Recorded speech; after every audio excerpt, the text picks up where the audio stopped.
Nah, ini untuk yang modanya, medianya ya. Media yang digunakan untuk pengumpulan data ya. Ini mungkin juga ini baru kan, ada yang sekarang digunakan oleh BPS kan, CAPI gitu kan. Computer Assistant Personal Interviewing dengan CAWI juga gitu. Oke. Kalau pengolahan data, ya intinya mengolah dari data mentah menjadi data yang bisa dianalisis, diberikan kesimpulan di situ. Sudah di pertemuan 2. Pertemuan 3 kemarin kita bahas tentang apa sih? Penyajian data ya. Ya, penyajian data. Kalau di sini sih yang penting ya tujuan itu mudah ya. Bentuk penyajian itu juga sudah tabel, grafik, peta, infografis. Oh iya, mungkin gini. Kapan kita membuat tabel-tabel, bentuk tabelnya seperti apa? Nah, itu perlu kita perhatikan juga. Dan kita kapan menggunakan grafik? Apakah itu grafik pie chart atau grafik batang atau yang lainnya? Nah, itu perlu ini juga. Mungkin kita harus ketahui juga gitu. Yang tabel pertama adalah distribusi frekuensi. Nah, kemudian ini ada grafiknya. Nah, ini struktur tabel itu juga perlu diperhatikan. Strukturnya tabel itu seperti apa. Harus ada nomor, judul, badan tabel, dan sumber data. Ini contohnya. Tabel satu arah, tabel dua arah, dan juga tabel 3 arah. Ya. Grafik juga secara umum dibagi menjadi 3, garis, batang, sama gambar. Penggunaannya juga berbeda-beda ya. Nah, kemarin nanti kita lihat di di tugasnya. Ada beberapa yang memang sesuai, ada juga yang tidak sesuai penggunaan grafiknya gitu kan. Oke, itu untuk yang pertemuan ketiga. Di pertemuan keempat, kita kemarin membahas terkait penyajian data tabel masih juga masih juga tentang tabel dan grafik, tapi untuk data kuantitatif ini umumnya. Ini prosesnya. Kemudian ini adalah histogram. Oke, kayaknya masih mudah semua. Nah, nanti coba kita lihat bagaimana kita membuat ini polygon frekuensi yang kemarin sama OGIF itu masih banyak yang beberapa yang masih belum sesuai ya. Di tugasnya kemarin kan ada yang OGIF itu untuk melihat berapa yang lebih besar daripada 300.000 kalau nggak salah ya.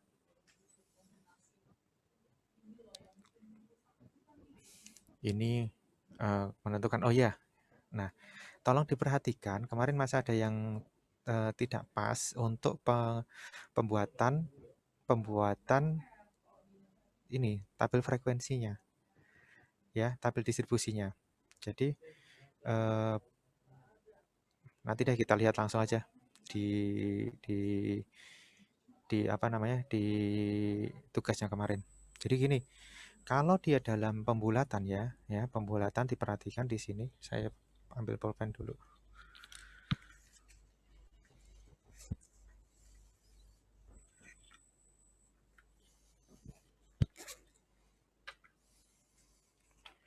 Nah,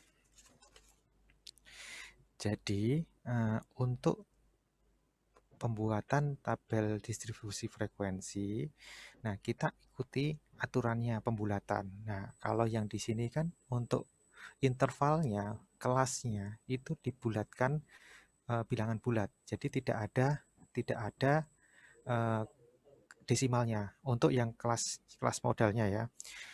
Di sini ya contohnya. Nah, apakah dia kalau contohnya ini adalah 31 juta sampai dengan 40 juta.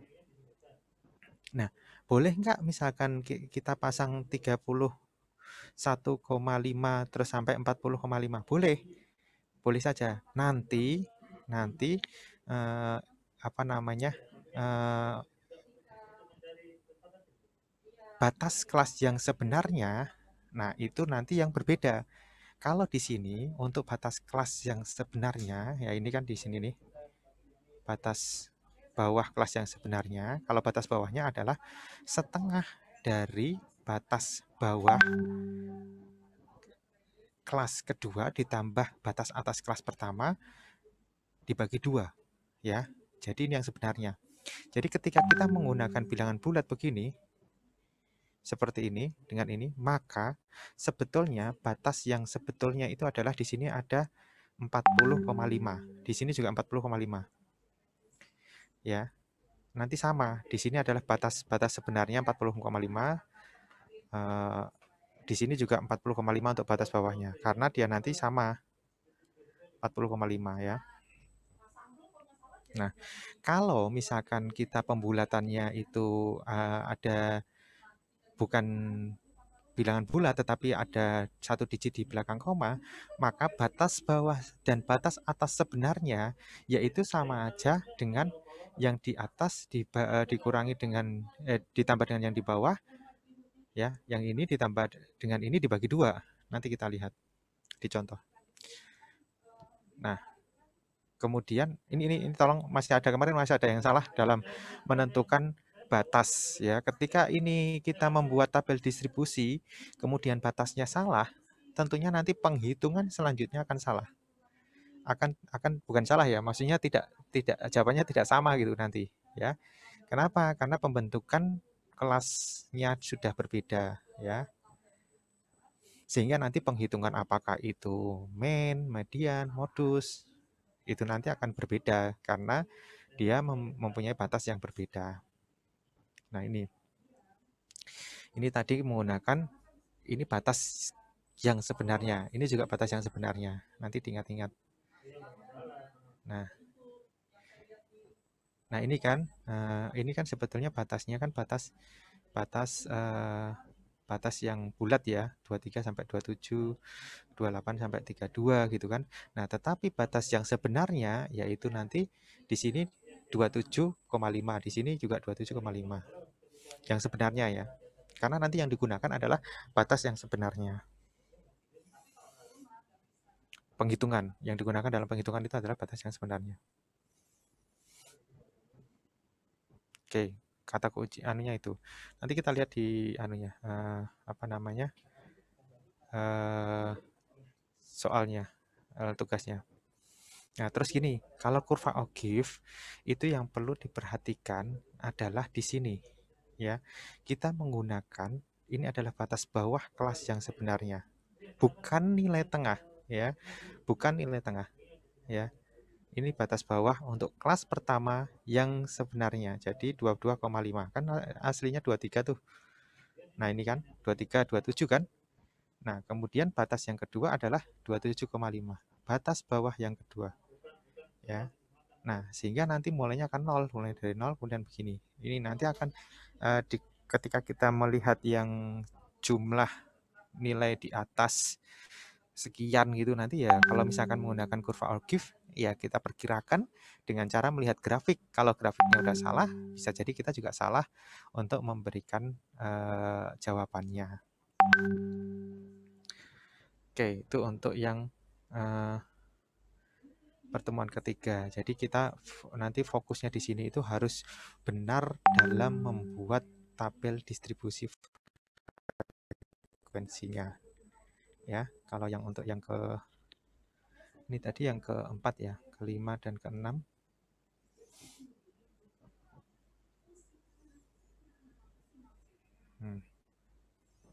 Kalau ini mudah sih.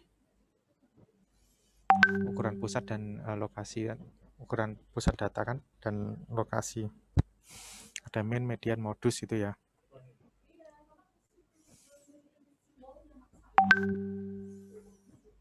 Oke. Nanti kita lihat di aja deh, langsung di tugasnya. Terus untuk yang pertemuan ke-6 kemarin beberapa ukuran terkait rasio, pertumbuhan gitu ya. Terus sama ukuran dispersi yang terakhir. Oke, itu untuk review sebentarnya supaya mengingat kembali apa sih yang sudah kita pelajari sampai dengan pertemuan ke-6 ini. Nah, sekarang saya ingin membahas untuk tugasnya.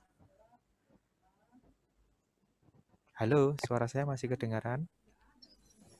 Masih, Pak. Oke.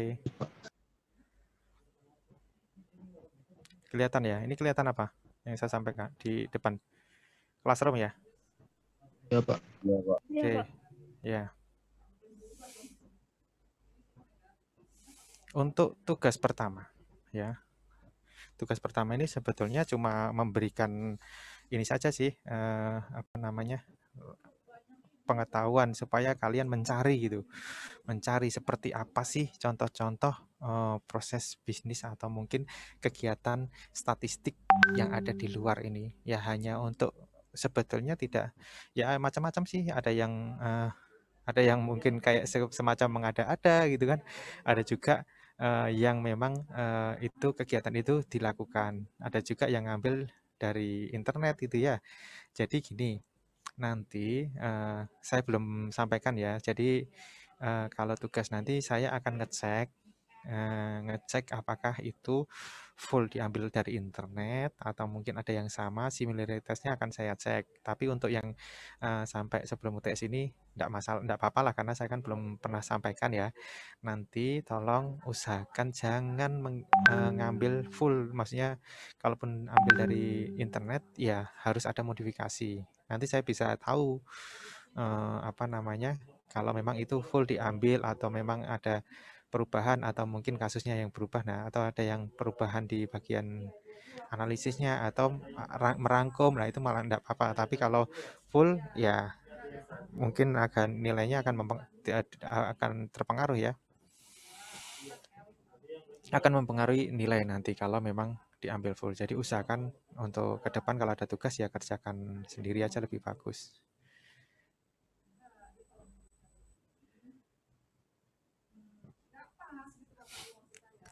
Nah, kalau mau lihat untuk tugas, ini sebenarnya udah ada nilainya tapi belum saya masukkan ya. Ya macam-macam. Siapa yang mau dibahas tugasnya untuk yang tugas pertama? Ayo, volunteer. Coba Pak, saya coba dibahas. Oke. Yang saya. Mufki ya.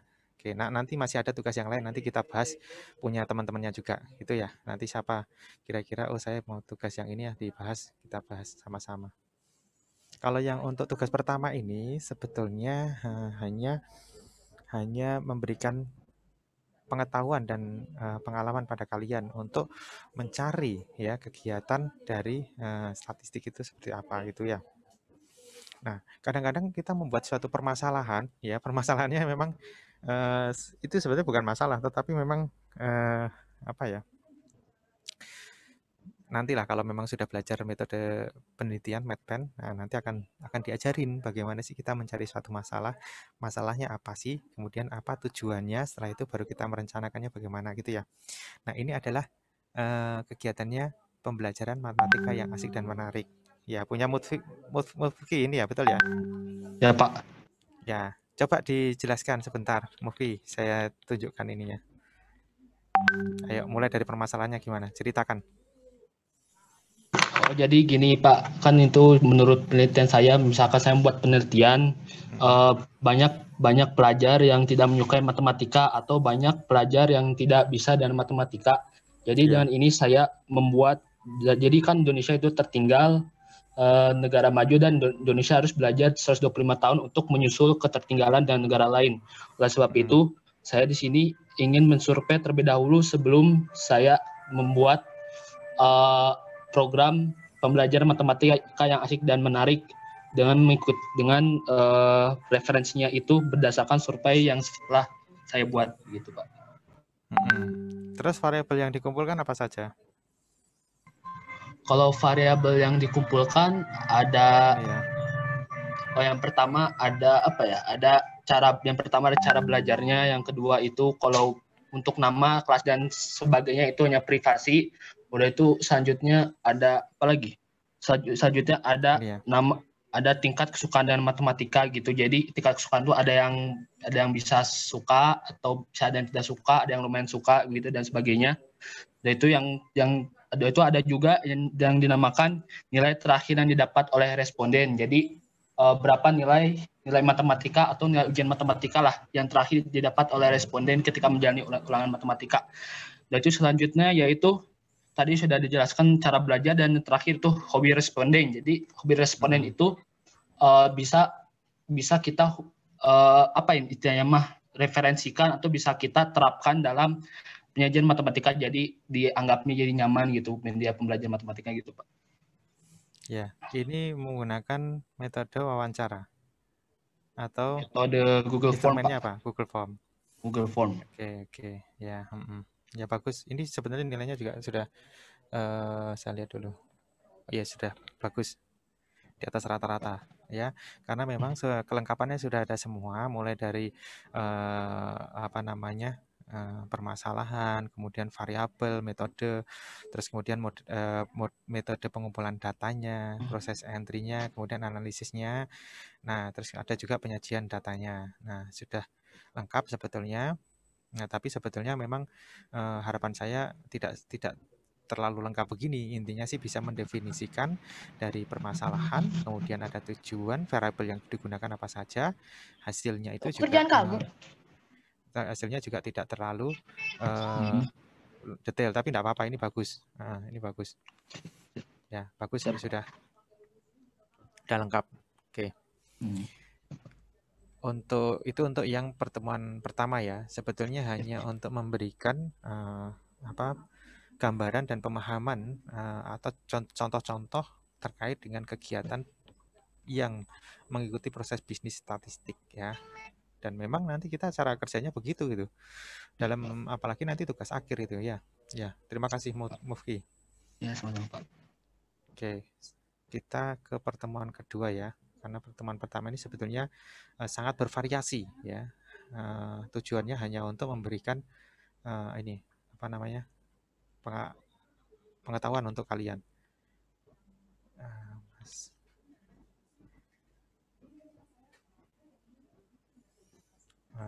Tugas kedua ya. Tugas kedua itu ada di responsi ya. Tugas kedua itu ada di responsi.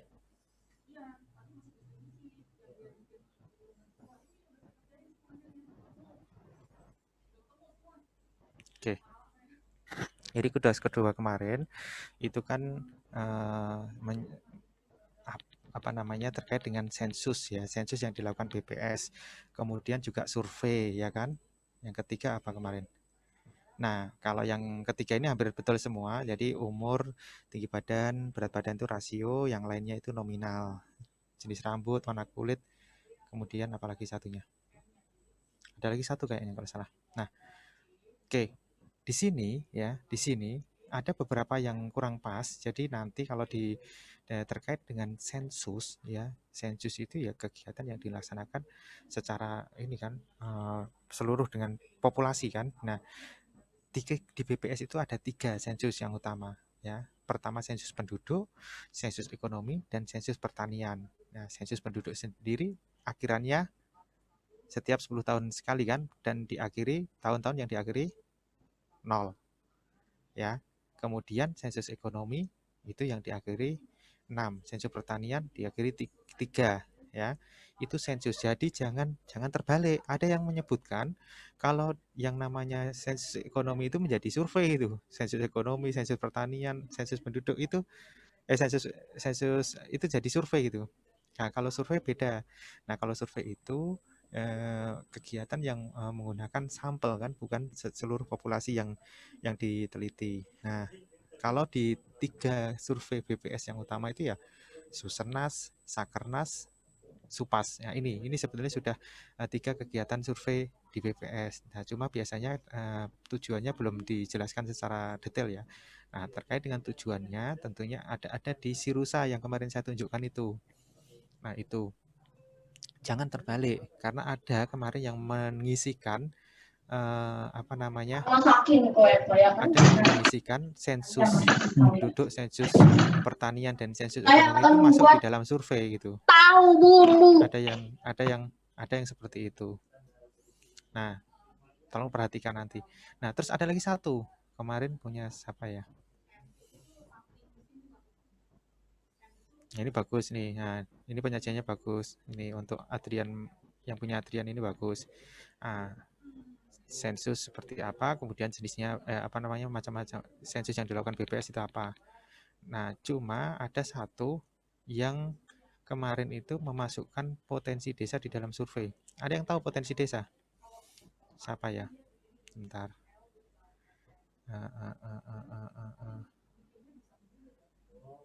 Podes. Siapa yang memasukkan Podes di survei?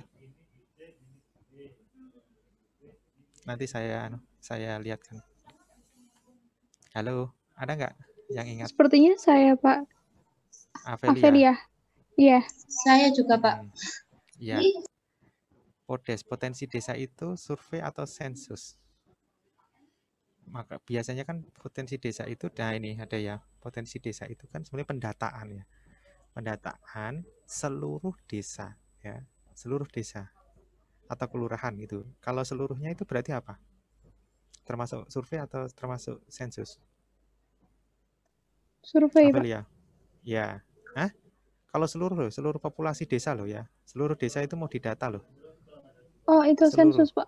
Iya, iya makanya mungkin ini kurang tepat ketika kita memasukkan Podes di survei ya, karena kegiatan potensi desa itu, pendataan potensi desa itu memang berdasarkan wilayah, betul, wilayah desa dan kelurahan ya, yang didata langsung ke kelurahannya. Nah ini adalah yang menjadi objek penelitiannya itu adalah seluruh desa yang atau kelurahan yang ada di Indonesia ya. Jadi kalau begitu kan berarti tidak termasuk dalam survei kan harusnya. Gimana Avelia? Ya kan? Kemarin dapatnya Iya, ini Pak, dari benar, mana? Pak. Itu karena cari di BPS itu, Pak. Searching Ya gitu. memang ada. Kadang-kadang orang menyebut survei, tapi sebenarnya kalau di BPS disebut sebagai pendataan potensi desa. Jadi setiap desa didata. Nah kalau setiap desa seluruh di Indonesia, ya walaupun mungkin ada 1-2 yang tidak bisa, mungkin karena kendala geografis atau kendala keamanan, ya tetapi kan itu tetap tujuannya adalah untuk mendata seluruh desa, sehingga sebetulnya itu adalah sensus gitu, termasuk sensus untuk desa gitu ya. Oke, itu untuk yang tugas kedua. Ada yang mau dibahas untuk tugas keduanya?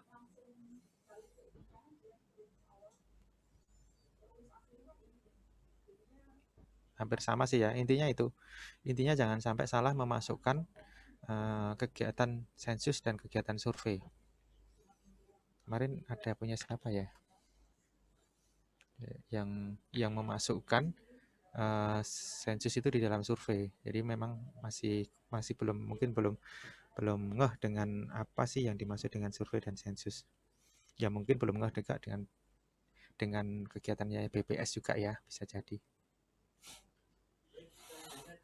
Oke, itu untuk yang tugas kedua. Sekarang untuk yang tugas ketiga.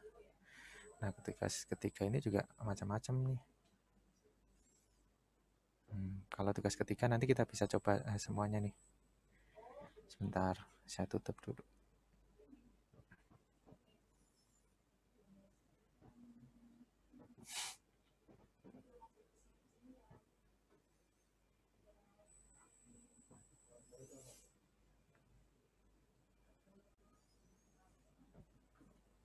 Nggak bisa diklik. Sampai di sini untuk tugas 1 dan 2 ada pertanyaan?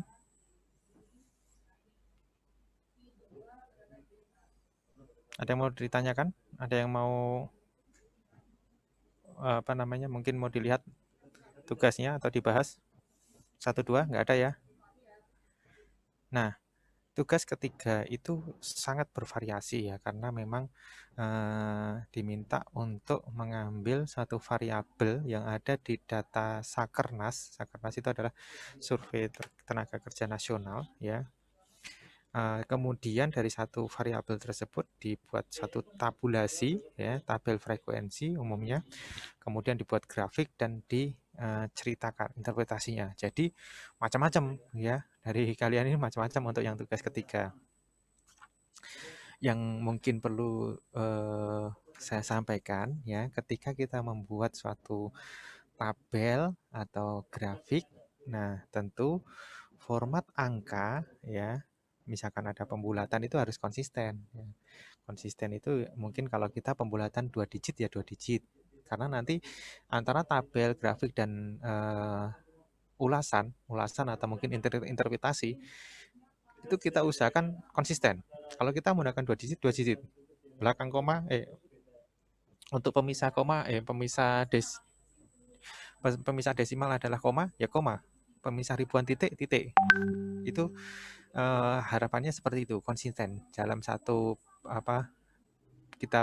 satu analisis, mulai dari pembuatan tabel, grafik, sama ulasan, itu harus konsisten, ya, untuk penggunaan format angka. Kemudian juga tabel itu juga ada yang nggak pakai judul, ada juga judul kolomnya itu masih sum of apa atau average of apa gitu, maksudnya masih belum diganti gitu ya, kalau masih di dalam rumus pivotnya. Nah, seperti itu.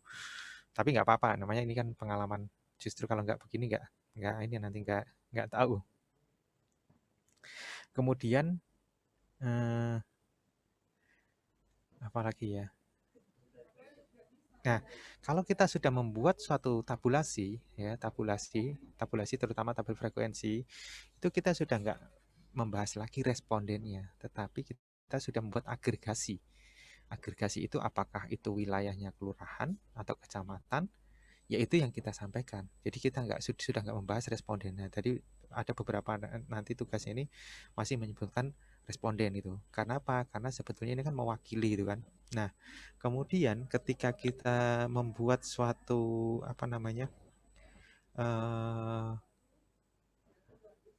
mengolah data Sakernas, kemarin mungkin belum ada pembobot ya.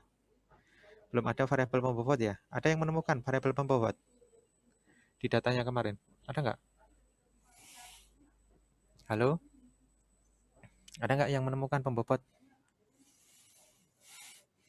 Kita lihat ya, kalau nggak ini. Kita lihat ya. Ini kan datanya kemarin. Variabel terakhir, pembobot ada nggak pembobotnya? Kalau ada pembobot, kita bisa gunakan ya sebagai penimbang atau pembobot yang seperti rata-rata pembobot itu ya kemarin. Jadi dia harus dikalikan dengan pembobotnya. Nah, ternyata nggak ada. Nah, ketika kita nggak ada pembobotnya ya, analisis kita yang paling bagus itu ya membuat dalam bentuk persentase, ya, rasio, persentase. Karena kalau jumlah artinya nanti ada contohnya sih, beberapa menggunakan jumlah gitu, jumlah laki-laki di Penjaringan, kecamatan Penjaringan.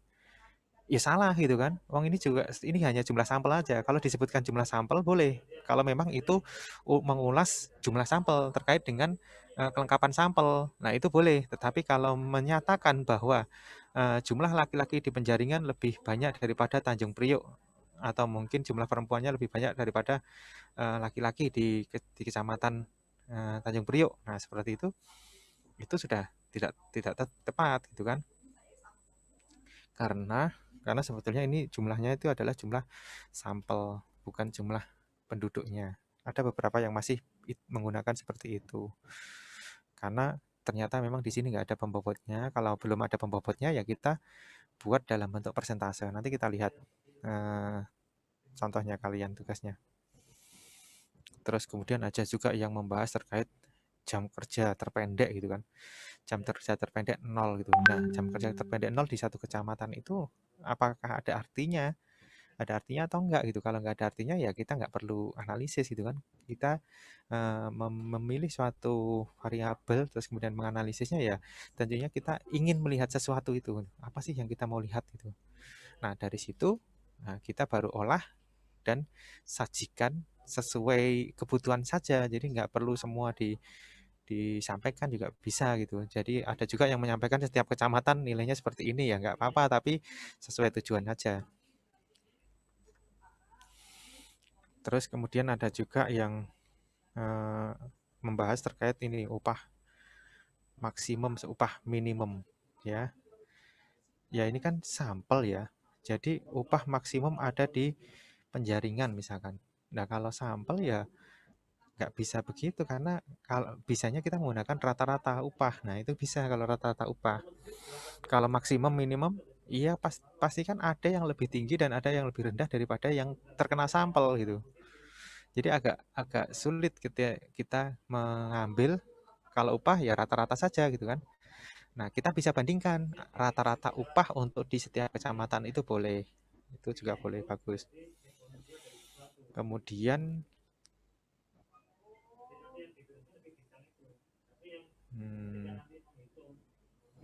ya, tadi sudah saya sampaikan yang jangan menggunakan nilai absolutnya atau jumlahnya. Karena itu kan jumlah sampel, kecuali kalau memang kita membahas terkait dengan jumlah sampelnya. Terus kalau misalkan di dalam tabel maupun di dalam grafik, ya kalau bisa sudah jangan menggunakan kodenya, kode kecamatan, tapi menggunakan namanya. Ya, kalaupun ada kode, harus ada penjelasannya, harus ada apa namanya, penjelasan untuk setiap kode tersebut.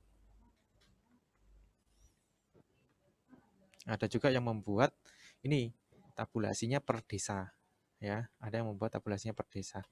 Nah, kalau misalkan jumlah sampelnya ini kan satu desa, mana desa ini? Nah, Pluit ini kan cuma berapa sampelnya? Mencukupi enggak gitu kan? Kalau nggak mencukupi ya jangan dibuat per desa gitu. Kenapa? Ya karena jumlah sampelnya sedikit gitu. Jumlah sampelnya sedikit sehingga kita ketika membuat kesimpulan bisa jadi salah. Kebetulan di desa itu yang menjadi sampel itu misalkan tidak ada yang apa namanya? Yang menjadi sampel itu tidak ada yang bekerja misalkan di desa itu. Ya, bisa jadi misalkan yang menjadi sampel kebetulan itu atau yang bekerja cuma sedikit sekali. Nah, seakan-akan nanti di situ banyak penganggurannya gitu. Padahal sebetulnya itu kebetulan hanya yang sampelnya saja yang terkena itu yang memang tidak bekerja. Nah, berbeda ketika agregasi itu menurut kecamatan. Kecamatan kan sampelnya sudah cukup banyak, jadi representatif untuk menggambarkan kecamatan tersebut. Nah, kalau desa belum tentu bisa menggambarkan gitu. Misalkan kita mau bikin penduduk bekerja berdasarkan pendidikan, nah, tingkat pendidikan. Ya kebetulan yang disampel di situ nggak ada yang S1. Nah, kita kan kesimpulannya bisa salah. Oh di desa ini nggak ada yang bekerja sebagai yang bekerja dengan pendidikan S1 gitu. Padahal sebetulnya hanya karena sampel yang sedikit saja, sampel yang tidak mencukupi, sampel yang diambil sedikit sehingga kebetulan tidak ada yang bekerja dengan tingkat pendidikan S1. Nah, seperti itu. Ada yang seperti itu. Oke, kita lihat aja ya.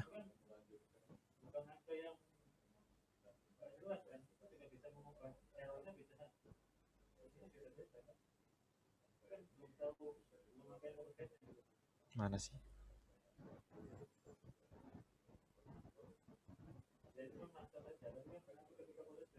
Oke, kita lihat tugasnya. Ayo, tugasnya siapa yang mau diulas? Tugas ketiganya. Bentar, saya buka dulu.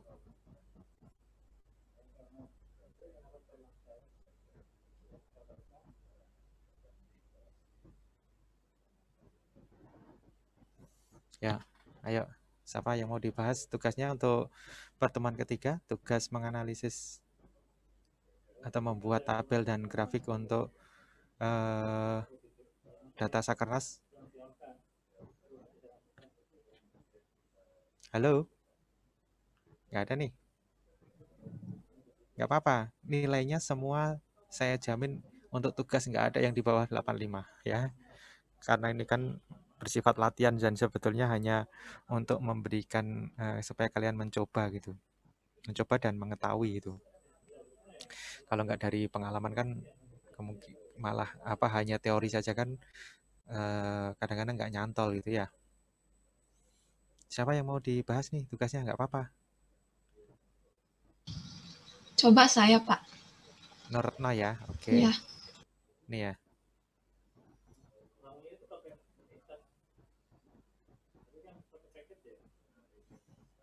Oke, ini Noretno ini ada Excel-nya juga, ada juga Word-nya. Nah, untuk ini untuk Excel-nya ya. Saya buka Word-nya aja. Saya buka pakai ini Google Doc. Kadang-kadang oh iya, nanti kalau ngirimkan tugas usahakan di PDF-kan dulu ya. Jadi kalau dari Word save as PDF itu bisa langsung ya.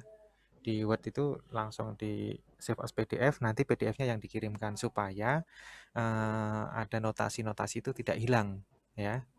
Kalau Word beberapa mungkin bisa hilang atau bergeser. Nah, tapi biasanya saya buka ke Google Doc untuk yang Word. Tapi kalau PDF langsung di situ bisa dilihat gitu kan. Nanti usahakan ke depan kalau ngumpulkan untuk tugas dalam bentuk Word, dalam bentuk PDF ya, save as PDF. Oke, coba ceritakan Noretno, silahkan. Apa yang yang dibuat di dalam tugas ketiga ini? Jadi yang saya buat di tugas ketiga ini mengenai rata-rata penghasilan di tiap kecamatan. Tapi penghasilannya itu kan di data itu ada yang uang sama yang barang. Nah, yang saya gunakan itu yang uang.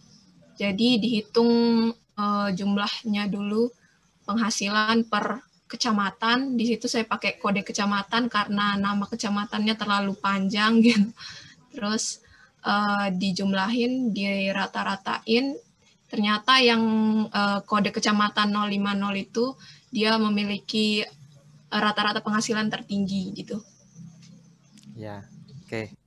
Ini secara konten bagus, maksudnya sudah sesuai gitu kan. Apa yang mau disampaikan adalah rata-rata pendapatan atau penghasilan dari gajinya ya, untuk yang berupa uang. Nah, cuma untuk penyajian datanya, nah ini masih, kalau kode kecamatan ya harusnya ada keterangannya gitu kalau pakai kode. Akhirnya tadi apa bilangnya? Di kecamatan 050 gitu kan. Loh, 050 itu mana gitu kan? Jadi ini nanti untuk penyajian pembuatan tabel ya harus sudah dalam bentuk nama kecamatan lebih bagus, tapi kalau pakai kode ya harus ada keterangannya mungkin di sampingnya. Kemudian judul variabelnya juga ini, average of R14A1. Apa R14A1 itu? Nah, kita harusnya ganti ya, kita ganti sebagai kemarin cara membuat tabel kan ada namanya komponennya variabel kan. Ya, nama variabelnya juga harus memberikan informasi yang jelas. Nah, kemudian ini angkanya. Ini saya coret-coret bisa nggak ya? Oh, nggak bisa. Ya, ini untuk apa pembulatannya kan kalau dalam satuannya juga nggak ada nih. Ya, kalau ada satuannya harusnya ada diberikan satuan rupiah misalkan atau dalam ribu rupiah. Kalau ini kan dalam rupiah. Nah, kemudian kalau saya ngelihat begini kayaknya agak susah gitu kan, harusnya ada pemisah ribuan dan juga kalau dalam rupiah ya tidak perlu kita koma kan kita menganalisisnya rata-rata penghasilan, jadi nggak perlu desimalnya sampai sen-sennya kan nggak perlu, jadi kita cukup apa namanya tidak perlu menggunakan belakang koma 3 digit ini, nggak perlu dihilangkan. Kadang-kadang begitu apa namanya, untuk menyajikan suatu informasi itu bukan hanya isinya, tetapi juga bagaimana kita menyajikannya ya, supaya lebih memudahkan untuk membaca. Nah, ini kan cukup menyulitkan ini melihat angka-angka yang tidak ada pembatas ribuannya. Nah, kemudian juga nggak ada satuannya. Ini satuannya juta atau satuannya rupiah atau ribuan kan gitu.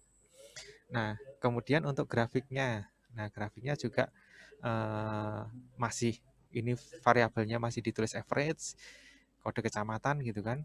Terus kemudian ini yang sebelah kiri, kalau penggunaan warna ini ya apa namanya masing-masing ya, cuma relatif ya. Tetapi memang warna hitam ya tentunya kadang juga bisa dipakai, kadang tidak gitu kan. Tapi sebetulnya kurang umum gitu. Kurang umum, tetapi saya tidak komentari untuk penggunaan warna. Yang penting di sini adalah ketika kita menyajikan suatu grafik ya harus ada informasi, judul, kemudian juga variabel X-nya itu apa, variabel sumbu X-nya itu apa, sumbu Y-nya itu apa. Nah, kemudian di dalam sini biasanya kita bisa di Excel itu kita bisa dalam bentuk supaya nggak nolnya panjang begini, kita bisa gunakan dalam ribuan atau dalam juta gitu.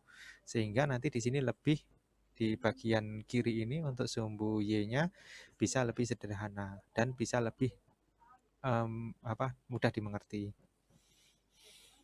Nah, ini untuk interpretasinya. Nah, ini akhirnya ini harusnya nggak muncul lagi gitu kan. Jadi langsung aja berapa pendapatan atau penghasilan gaji gitu kan. Jadi nggak usah membahas R ini lagi kalau kita membahas suatu menganalisis atau memberikan interpretasi terhadap suatu data atau tabel. Oke, tapi secara umum pembahasannya bagus. Jadi kalau bahas ya pertama kita bandingkan. Perbandingan itu bisa perbandingan berdasarkan wilayah atau perbandingan berdasarkan waktu ya, tergantung datanya. Kalau di sini adalah perbandingan berdasarkan wilayah. Nah, kita bisa tunjukkan mana yang tertinggi, mana yang terendah. Kita juga bisa tunjukkan range-nya. Jadi antara ini sampai sekian itu juga bisa. Itu untuk ulasannya ya, yang bisa kita ulas ya, terendah mana, tertinggi mana. Jadi ring-nya, jangkauannya itu seberapa gitu kan. Terus kenapa kok misalkan nanti bisa dilihat juga kalau misalkan mau dibandingkan dengan data yang lain, kenapa kok yang 050 ini tinggi sekali dibandingkan dengan yang lain? Yang lainnya kan cenderung hampir sama gitu. Nah, itu mungkin bisa dibandingkan dengan data yang lain. Tapi kalau enggak pun cukup kalau kita menyampaikan bahwa sebetulnya secara umum itu mempunyai rata-rata yang sama kecuali di kecamatan 050 gitu kan. Tuh untuk ulasannya udah bagus, cuma itu aja, tinggal bagaimana menyajikannya yang lebih mudah untuk dipahami ya. Ada yang lain lagi? Bagus, makasih. Makasih Norno. Ada yang lain? Coba yang saya, Pak. Siapa ini? Saya, Pak. Mufki lagi, oke, sip, semangat ini Mufki. Mana nih? Mufki. Yang lain nggak tidur kan ini? Suaranya nggak kedengaran. Ini ya. Oke. Nggak apa-apa, ini sebagai contoh saja. Jadi kalau memang tidak perlu khawatir, maksudnya wah ini bagus atau kurang gitu, enggak seperti itu ya, sebagai contoh supaya kita sama-sama belajar gitu kan, sama-sama tahu di mana sih kekurangannya, di mana sih kelebihannya gitu ya. Ya, ceritakan Mufki sebentar. Ya, di sini saya meneliti di tabulasi nomor 34 itu kalau tidak salah nomor 34 yaitu data kegiatan utama penduduk Jakarta Utara dalam seminggu terakhir. Di sana saya memakai keterangan berdasarkan dari survei tersebut. Yang pertama ada yang masih sekolah, yang kedua ada yang mengurus rumah tangga, yang ketiga itu lainnya, dan yang keempat yaitu tidak melakukan 3 kegiatan di atas. Di sana saya sudah membuat raw data atau tabulasi data, dan saya sudah mengkonversikannya ke dalam nama kecamatan, dan di situ saya sudah membuat sebuah grafik yang berbeda warna untuk yang status sekolah, mengurus rumah tangga lainnya, dan tidak melakukan kegiatan di atas. Dan selanjutnya saya melakukan interpretasi untuk data tersebut, yaitu untuk mencari yang terbanyak melakukan kegiatan seperti apa begitu di setiap kecamatan. Ya, terima kasih Mufki. Nah, ini yang tadi saya sampaikan. Kalau memang ini adalah survei ya, kita jangan menggunakan angka absolut. Nah, nanti jadinya uraiannya tidak tepat seperti ini nih. Ya, coba kita baca ini contoh ini. Nah, selanjutnya untuk di daerah Kecamatan Koja banyak dari penduduk tersebut melakukan kegiatan mengurus rumah tangga, yaitu 227 orang. Benarkah di Kecamatan Koja hanya segitu yang mengurus rumah tangga? Penduduk Koja paling sedikit yaitu penduduk yang melakukan kegiatan lainnya dibandingkan 3 pertanyaan pada survei, yaitu 68 orang. Benarkah 68 orang? Penduduk Koja itu banyaknya berapa sih? Cuma 494. Iya kah? Halo Ya, Mufki? mungkin lebih dari itu, lebih dari yang Nah, surveinya. jadi ketika kita mengolah data sampel, nah jangan menggunakan angka absolut. Jadi kalau memang ada pembobot, ini dikalikan pembobot, nanti itu hasilnya baru menggambarkan populasi.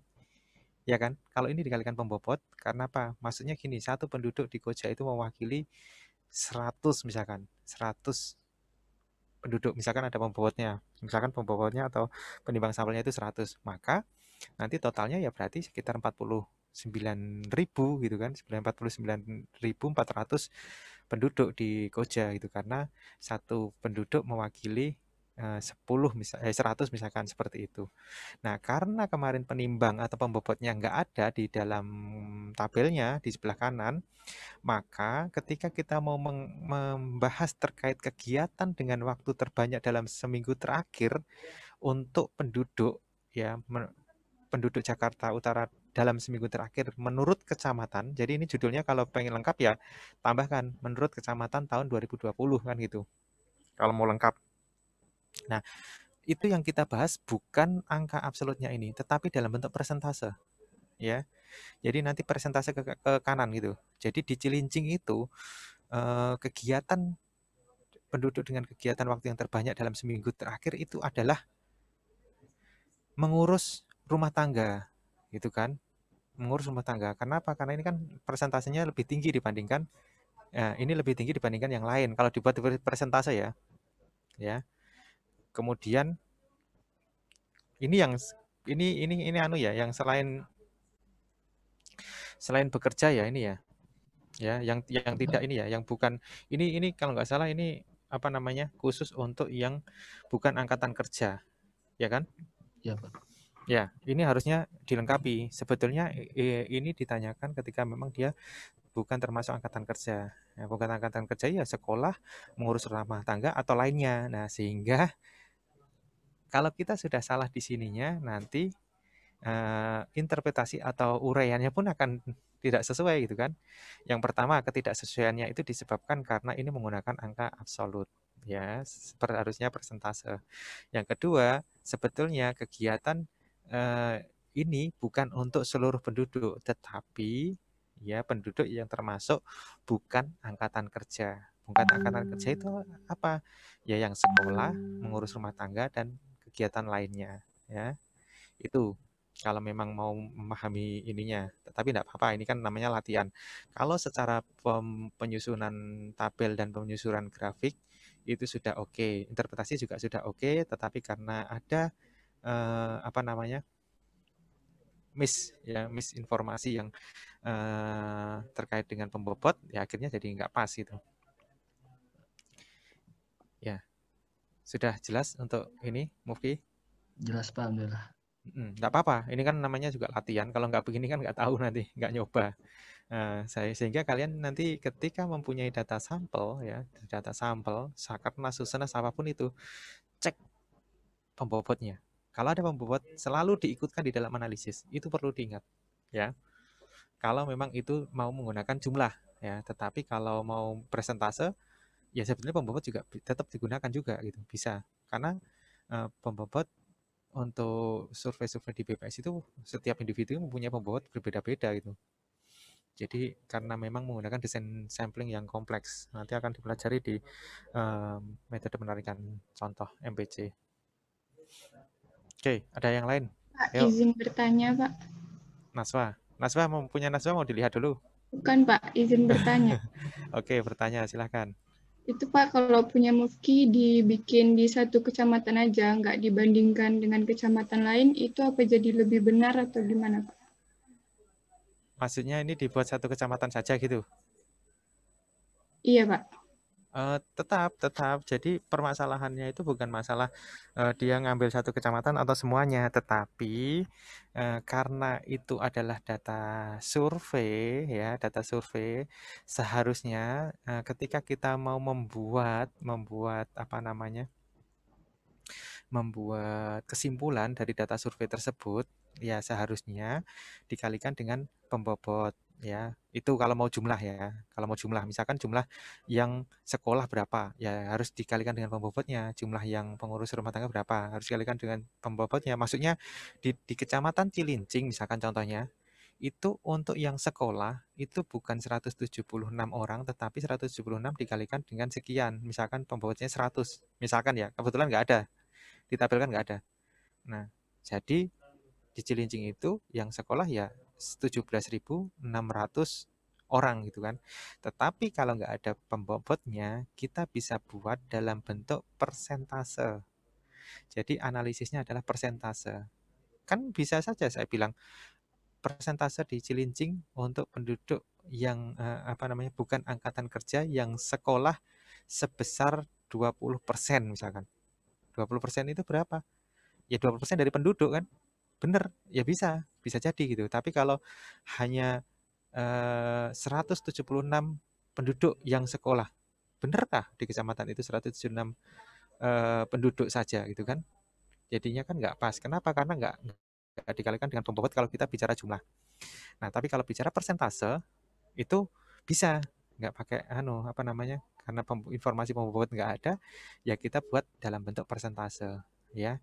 Jadi mau satu kecamatan maupun banyak kecamatan tergantung tujuan, tetapi yang penting jangan memasukkan angka absolut gitu loh. Angka absolut itu ya ini jumlahnya, tapi dalam bentuk persentase. Ada kok kemarin yang membuat persentase, siapa ya, lupa saya.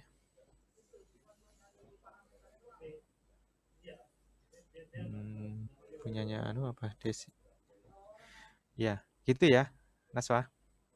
Iya Pak. Jadi bukan masalah di kecamatannya. Kalau dia tetap aja kecamatannya mau bahas 1, 2, 3 atau semuanya, ketika dia menggunakan angka absolut begini masih kurang tepat. Karena nanti coba lihat interpretasinya. Di interpretasinya ini. Nah, kalau ini nanti ini juga persentase boleh kalau seperti ini kan, kalau dibuat persentase bisa. Tetapi ini kan angka absolutnya. Persentase nanti bentuknya juga begini, sama. Misalkan dibuat ini kan banyaknya penduduk nih. Ya kan tidak cocok. Masa di Cilincing penduduknya cuma segini, kan gitu. Ini kalau dalam bentuk persentase boleh, ya.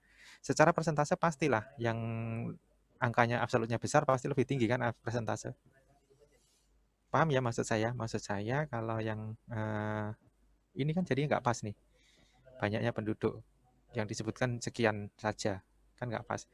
Dia bisa pas banyaknya penduduk kalau dikalikan dengan pembobot gitu loh. Pembobot kemarin itu, contohnya yang kemarin di sampel itu, dari 100 diambil 10, satu orang mewakili 10. Nah, ketika satu orang mewakili 10, pembobotnya 10, tinggal dikalikan saja kan gitu. Sehingga nanti totalnya akan sesuai dengan total penduduk yang populasi. Kalau bicara banyaknya. Tapi kalau bicara persentase, nah itu mah nggak masalah. Boleh gitu. Oke, siapa lagi? Ayo. Ayo, siapa yang mau dibahas ini? Ini sangat bervariasi nih. Kita acak aja kalau nggak mau ya. Desi ada Desi? Ada Pak. Desi Ayu Fitria? Iya Pak. Silakan disampaikan ke temannya. Untuk tugas 3 ini saya mengambil rata-rata penghasilan masyarakat Kota Jakarta Utara menurut kecamatannya. Terlihat di situ Kelapa Gading yang memiliki rata-rata paling tinggi di antara kecamatan yang lain. Nah, ini contoh tabel yang bagus ya. Sudah ada judulnya, ada menurut kecamatan, terus ada tahunnya, ada sumbernya ya. Nanti kalau buat tabel ya ini minimal paling tidak seperti ini gitu ya. Komponennya. Ya, mungkin ada satuannya juga, ini rupiah, kemudian mungkin digit di belakang koma aja yang perlu dihilangkan kali ya, karena kan sebetulnya itu nggak terlalu penting. Jadi supaya tidak terlalu supaya lebih memudahkan kita dalam membaca datanya. Nah, ini juga kalau grafiknya udah bagus, sudah judulnya, kemudian ini aja. Ini mungkin kita bisa buat dalam ribu atau dalam juta ini ya. Yang ini supaya tidak banyak nolnya yang sebelah kiri ini. Nah, dari sini kemudian satu lagi, ketika kita tidak mempunyai tujuan, kita tidak mempunyai apa ya,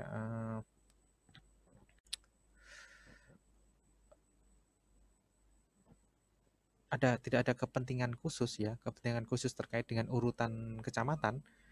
Ya, misalkan memang kita bisa buat kecamatan itu tidak urut gitu, bisa. Misalkan ini kan mungkin urut sesuai dengan kode ya, bisa jadi seperti itu. Tapi kalau kita tidak mempunyai kepentingan itu, untuk pembuatan grafik batang seperti ini akan lebih bagus ketika kita urutkan dari yang tertinggi sampai terendah. Jadi kita mudah untuk melihat perbandingannya ya, grafik batang itu. Misalkan Kelapa Gading sebelah kiri nih. Nah, setelah Kelapa Gading mana nih? Nah, Tanjung Priok gitu kan. Habis Tanjung Priok mana? Jakarta Utara. Habis itu mana? Pademangan. Nah, ini kan kalau saya mau melihat urutan ya, ketika kita mau menganalisis terkait dengan urutan, maka saya harus melihat ini. Nah, Kelapa Gading, Tanjung Priok. Oh, ini Tanjung Priok dengan Jakarta Utara kelihatannya sama. Oh, tapi ternyata Tanjung Priok. Jadi ada jeda waktu gitu ya, atau effort khusus yang dibutuhkan ketika kita mau melihat urutan. Padahal sebenarnya kita bisa sajikan tuh, kalau memang itu fokus pada urutan, ya kita dulukan Kelapa Gading, kemudian Tanjung Priok, Jakarta Utara, kita short berdasarkan nilai tertinggi. Ya, tapi enggak apa-apa juga kalau memang seperti ini, kalau memang dia sesuai dengan urutan kode kecamatan. Tetapi kalau memang kita lebih fokus pada urutan, pembahasannya terkait dengan urutan gitu kan, kita mau menganalisis nih apa rata-rata untuk penghasilan menurut kecamatan di Jakarta Utara, mau kita bandingkan mana sih yang tertinggi, mana yang terendah. Nah, itu bagusnya kalau kita buat grafik ini bar kita urutkan ya. Tapi udah bagus ini juga ulasannya juga sudah sesuai, artinya mana yang besar, mana yang terendah, terus kemudian juga rata-ratanya secara umum juga bisa disampaikan. Nah, ini bagus juga nih kalau yang bahas dari yang yang mempunyai di bawah rata-rata berapa kecamatan gitu kan, yaitu mana. Nah, itu juga bagus untuk untuk ulasan gitu kan. Oke. Ada yang lain mau dibahas lagi? Siapa?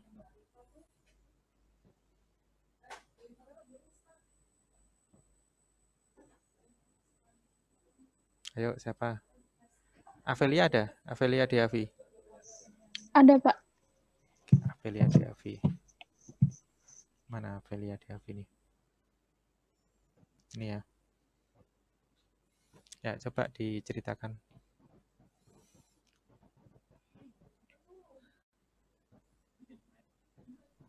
Jadi ini saya membuat tabel grafik dari rata-rata pendapatan bersih masyarakat Kota Jakarta Utara menurut status pekerjaannya. Ya. Jadi ini dibuat grafiknya itu berdasarkan rata-rata, tapi juga ini menyinggung status pekerjaannya juga, Pak. Begitu. Ya. Ya, ini juga bagus ya. Ini bagus ada berdasarkan ada dua. Jadi ini menggunakan tabel dua arah ya. Yang pertama menurut status pekerjaannya dan menurut kecamatan ya. Kemudian ini mungkin judulnya bisa ditambahkan menurut status pekerjaan, menurut kecamatan dan status pekerjaan gitu ya.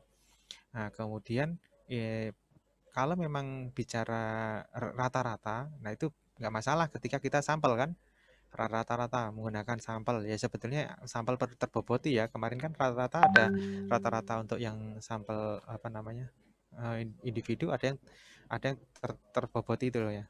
Ya, yang terboboti itu pakai penimbang. Nah, karena penimbangnya nggak ada ya kita asumsikan aja pembobotnya sama, sehingga kita tidak masukkan pembobot. Karena pembobotnya sama kan, kita nggak masukkan pembobot dengan masukkan pembobot sama saja kan untuk hitung rata-ratanya. Kemarin kan ada itu rumusan untuk penghitungan rata-rata, baik yang menggunakan pembobot maupun tidak gitu kan, yang tertimbang maupun tidak. Kan sama aja kalau kita pembobotnya sama. Kita asumsikan seperti itu. Jadi bukan bicara jumlah ya. Nah, kalau ini kita jumlah misalkan ya, bukan rata-rata. Jumlah pendapatan bersih masyarakat Jakarta Kota Jakarta Kota Jakarta Utara menurut status pekerjaan dan kecamatan misalkan. Terus dijumlah nilainya. Ya itu nggak sesuai. Itu nanti hasilnya kayak punya Mufki tadi. Nah, tetapi kalau bicara rata-rata ya nggak masalah gitu kan, karena memang itu dari sampel gitu kan. Jadi kalau rata-rata ya bisa dijelaskan gitu, karena memang secara rata-rata gitu kan mewakili itu angka ini. Tetapi kalau dijumlah, nah dia tidak bakalan mewakili kecuali dikalikan dengan pembobotnya. Nah kalau nggak ada pembobotnya, ya sudah berarti ya kita harus bicaranya apakah itu persentase atau rata-rata. Nah itu boleh. Nah kemudian di sini juga dilihat bagus ternyata berdasarkan status pekerjaan ya ternyata memang yang buruh karyawan pegawai itu yang mendominasi dari gaji. Ya ini ya, ini contohnya. Kemudian ini juga apa ini? Ini apa, Devi? Ini moda transportasi umum moda transportasi utama yang digunakan masyarakat pekerja di Kota Jakarta Timur, Pak. Ya, Berdasarkan kecamatan juga. Ya, ini bikin 2 ya berarti ya. Iya. Ya intinya itu ya yang perlu kita siapkan kalau kita membuat suatu analisis terhadap satu variabel gitu kan, dari tabelnya, grafiknya, kemudian juga ulasannya. Itu untuk yang tugas ketiga. Yang keempat kemarin yang perlu disampaikan. Nah ini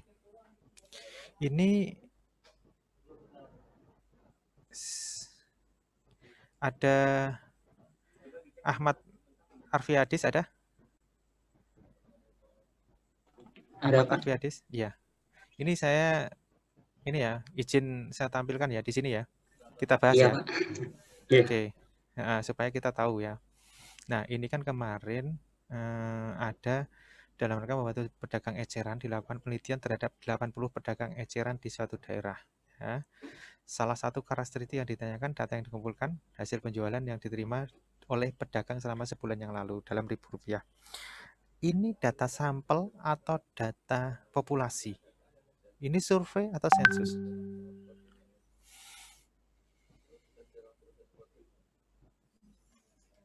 Halo? Nggak ada yang jawab nih? Untuk semua. Survei. Survei, Ya. Pak. Survei ya, sampel ya. Tentunya sampel ya dari 80 dari sekian banyak pedagang eceran diambil 80 gitu ya. Nah, berarti data survei. Nah, ini pengelompokannya. Ini kalau memang menggunakan digitnya ya. Digitnya ini kan kemarin kan sudah dikasih contoh di soalnya bahwa dari 215 sampai 235, tidak 215,01 ya. Saya nggak bisa nyoret-nyoret sih di sini ya. Jadi nanti diperhatikan untuk Ahmad Alfiadis dan yang lainnya ya, untuk pembuatan batas untuk setiap kelas itu ya kita harus mengikuti mana sih contoh tugasnya ini ya. Nah ini ya kita lihat nih. Ya kan? Ini kan sebetulnya 215 mulainya ya. Kemudian diminta intervalnya 20.000 ya. Sebetulnya 00-nya harusnya nggak usah ditulis ini. Sehingga ini nanti mulainya dari 215 sampai dengan 235 ya. Kemudian 235 sampai dengan 236 ya. Coba kita lihat ini yang Adrian ada. Adrian. Halo. Iya, Pak. Adrian ada ya. Nah, ini ya saya tampilkan ya. Nah, ini Ya, yang sesuai ya. Jadi punya Ahmad Alfiadis tadi sebetulnya kan kalau memang mengikuti contoh yang ada di slide itu kurang sesuai ya, karena memang mulainya tadi 215 dan intervalnya 20. Nah, kalau intervalnya 20 kemudian apa namanya? Mulainya 215 seperti ini. Ini yang sesuai. Nah, ini yang dimaksud seperti ini ya. Jadi mulainya adalah 215 sampai 234, 235 sampai dengan 254. Nah, itu kan intervalnya 20. Nah, sampai di sini. Ini yang sesuai nanti ya. Jadi nanti kalau besok diminta buat tabel distribusi frekuensinya, ya kita ikuti seperti ini. Ya, tergantung ini kan pembulatannya dalam bentuk bilangan bulat yang di sini ya, tetapi nanti batas atas batas bawahnya berbeda. Nah, akhirnya ketika kita membuat seperti ini, kok lambat sih? Karena gini nanti, nggak bisa muncul. Bentar.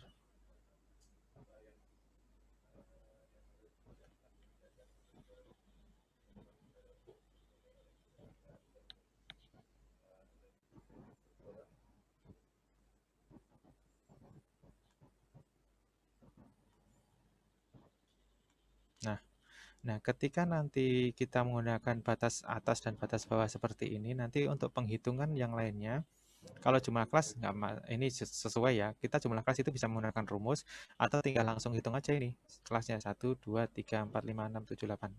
Kan karena memang sudah ditetapkan intervalnya tadi, nah kita bikin interval sampai dengan mencukupi kan gitu, nggak masalah.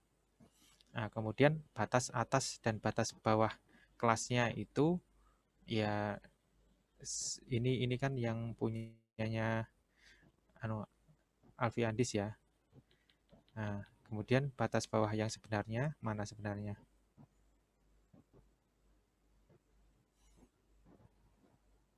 Ya, ini kalau menggunakan digitnya sampai dengan 3 boleh ya. Digit dua digit ya, di 2 digit belakang koma boleh begini. Ini yang benar ya. Tapi kemarin untuk yang tugas ini oke lah, saya nggak terlalu untuk penilaiannya nggak terlalu bermasalah, tetapi yang penting kita tahu. Jadi kalau memang menggunakan 2 digit di belakang koma, maka ini sudah benar ya. Tetapi kalau yang diminta adalah pembulatan bilangan bulat yang seperti contoh di PowerPoint, maka yang mana tadi? Ini kah? Oh, bukan. Nah, ini yang sesuai ya. Kalau ini memang dibulatkan ya, dibulatkan sesuai dengan contoh ya. Nah, nanti batas bawahnya ini, batas atasnya ini. Nah, batas atas dan bawah yang penting ini. Batas atas dan batas bawah yang sebenarnya. Nah, ini udah sesuai. Ini udah sesuai. Kalau memang dari batas atas dan batas bawah itu dalam bilangan bulat. Nah, makanya dia seperti ini, sebetul ini untuk penentuannya. Nah, kemudian itu perbedaan ya. Kalau kita menggunakan 2 digit di belakang koma, kalau yang tadi menggunakan bilangan bulat untuk batasnya. Nah, sehingga kalau kita menggunakan 2 digit di belakang koma untuk kelasnya, maka batas bawah sebenarnya dan batas atas sebenarnya boleh seperti ini. Tapi ini hanya penggunaannya ya, harusnya bukan titik tetapi koma, karena ini kan di depannya koma supaya konsisten. Ada yang tanya tadi? Ya Pak, saya mau bertanya Pak. Ya, gimana? Saya dulu kan waktu SMA itu ingat Pak, kalau ya. Ada di contoh sampelnya itu kan ada 2 angka di bawah, 2 angka di belakang koma. Ya. Nah, itu untuk kelas itu harus mengikuti dari sampel Pak. Kalau untuk penggunaan Excel nanti, kalau sampelnya ada nilainya 2 angka di belakang koma, terus kelasnya itu bukan dua angka di belakang koma itu nanti hasilnya itu bisa terlewat, Pak. Seperti kalau ada nilai 215,01 ya, Pak ya. Untuk kelas pertama. Ini ya. Ya, itu kan di sampelnya kan ada dua angka di belakang koma sih, Pak. Terus yang untuk nilai dari kelas ke-1 sampai kelas kedua itu kan batas bawahnya kelas kedua kan 235. Kalau menurut seperti yang Bapak bilang tadi yang harus bulat gitu. Iya, iya. Nah, terus yang batas atasnya untuk yang kelas pertama kan 235. Ya kan, Pak? Ya itu Iya. kalau ada nilai di atas tersebut, kalau 235,01 itu pastinya kan akan ikut ke yang atas, Pak, yang kelas kedua. Iya. Kan iya. Ya, kalau mengikuti aturan dari nilai sebenarnya kan harus itu, Pak, harus ke 1 kan. Ya. Ya, jadi untuk pembuatan kelas memang bisa apakah itu menggunakan pembulatan atau sebetulnya bisa juga memang nanti pemasukan nilai-nilainya akan menyesuaikan kadang-kadang ya tadi benar kalau memang itu di belakang koma ada 2 nanti mana datanya. Nah, ini nanti akan sulit apakah masuk kemana ya sebetulnya kalau memang batasnya misalkan 1 digit, misalkan kayak mana yang dicontohkan tadi yang mana? Arfi Andis, yang dicontohkan tadi nilainya berapa? Ya, itu untuk semisal ada nilai yang mana? Di antara dua kelas itu, Pak. Di antara 2 kelas itu misalkan kalau kita menggunakan yang bulat tadi, misalkan ini kayak gini, kayak ini ya? Ya. Nah, seperti ini ya, ini masuk di mana gitu ya? Ya, gitu, Pak. Ya. Yes, memang sebetulnya itu kelemahan ketika kita menggunakan kelas yang bulat ya. Tetapi kemarin kan contohnya sebetulnya boleh juga itu kan, tergantung kebutuhan sebetulnya, tergantung sesuai dengan kebutuhannya kita. Tetapi memang ketika datanya seperti ini, ya memang bagusnya menggunakan 2 digit di belakang koma supaya bisa masuk dengan tepat gitu di mana dia sebenarnya gitu kan. Ya, saya setuju dengan Alfiandi. Jadi kita bisa ketika menggunakan 2 digit, ini benar sudah sesuai. Cuma mungkin mulainya kemarin kan bukan 215 tetapi 215,00 kan? Bukan 01 gitu kan. Mulainya 00 kemudian berarti di sininya nanti di sini kan berarti 235,00 juga. Yang di sini yang mengurangi kan gitu. Yang di sini yang 234,99 ya. Ya, Pak. Saya masih bingung di situ itu, Pak. Soalnya belum ada yang menjelaskan tentang cara pembuatan batas-batasnya itu gimana. Apakah boleh untuk batas yang sesuai di sampel atau boleh untuk interval tertentu gitu, Pak. Ya. Sebetulnya pembuatan interval itu ya sesuai dengan kebutuhan gitu kan. Kayak kemarin contohnya di sini ya. Mana sih kemarin contohnya? Bentar.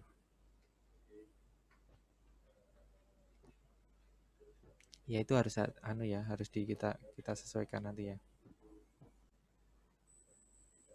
Ini pertemuan keempat. Nah ini kan dibulatkan dalam jutaan rupiah gitu ya. Nah kalau pembulatan begini sesuai dengan yang disampaikan. Kalau sudah dibulatkan ya kita bulatkan aja gitu kan. Nah nanti buat intervalnya seperti ini. Kalau memang dia disebutkan yang pembulatan dalam juta rupiah. Terus lagi ini kan seterusnya kan, sehingga penghitungannya menggunakan batas yang sebenarnya. Oke, di pertemuan kelima ada nggak?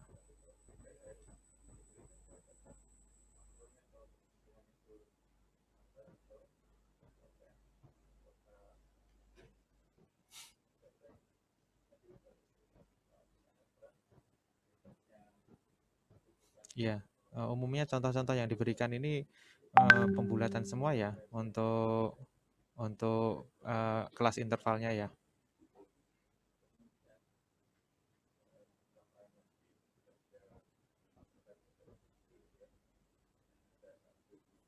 Nah, ini beda lagi nih. Ini intervalnya menggunakan satu digit belakang koma. Ini ya. Jadi nanti diperhatikan dulu ketika kita mau membuat intervalnya ya, kelas untuk intervalnya itu perhatikan apakah dia menggunakan pembulatan atau menggunakan satu digit di belakang koma atau menggunakan 2 digit di belakang koma. Nah, nanti kalau memang itu pembulatan ya seperti ini. Kalau pembulatan ya sudah, mana tadi punyanya, bentar, ini sudah tadi ya.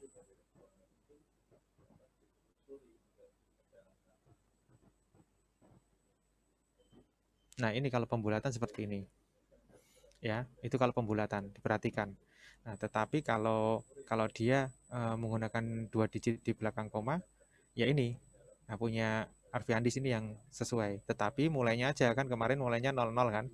Nah, 00 berarti di sini sampai dengan 23 kan, berarti di sini kan nanti 23500 juga. Berarti di sini 234,99. Nah, nanti jadi batasnya ya 234,99,5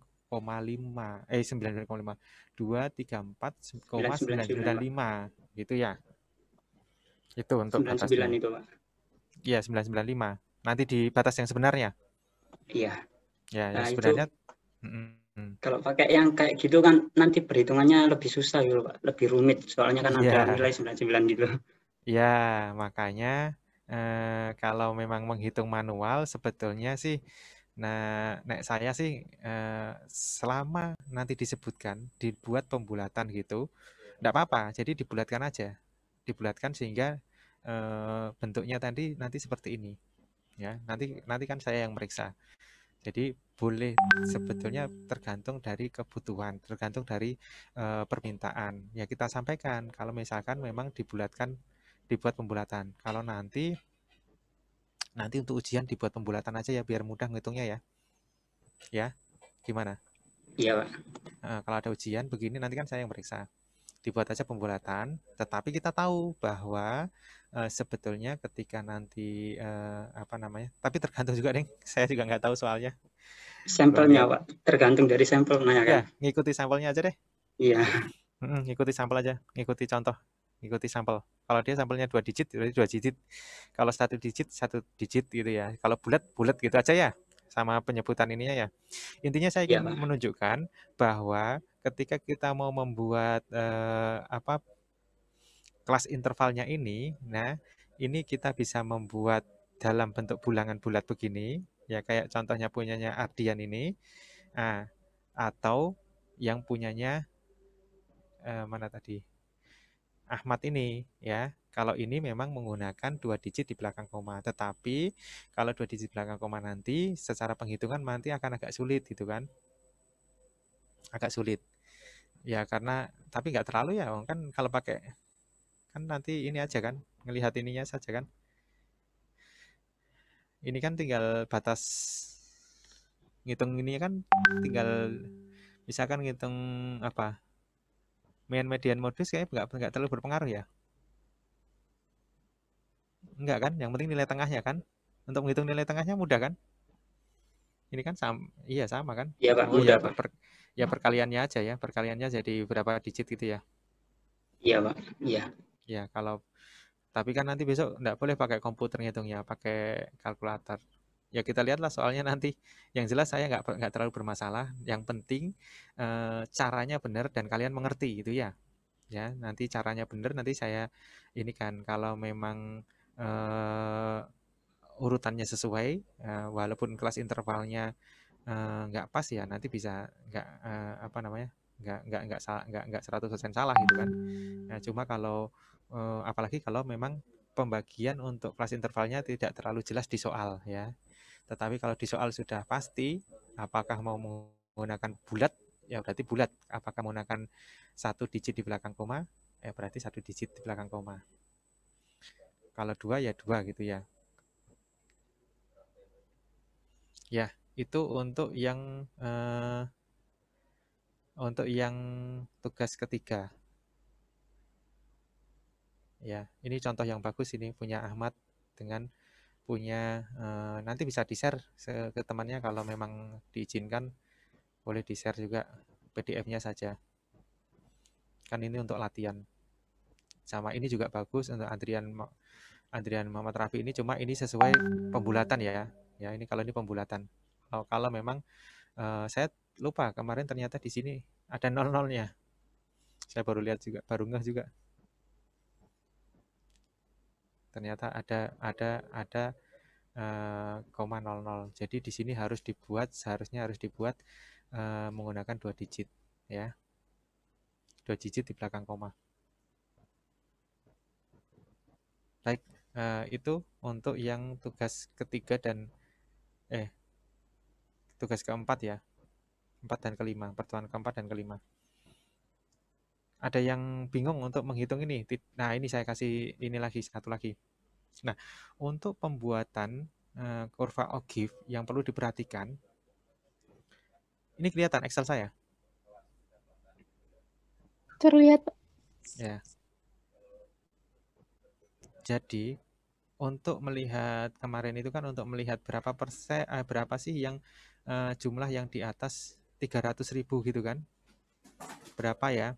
Nah, kalau kita membuat kurva Ogive, itu yang dipakai di sini adalah batas.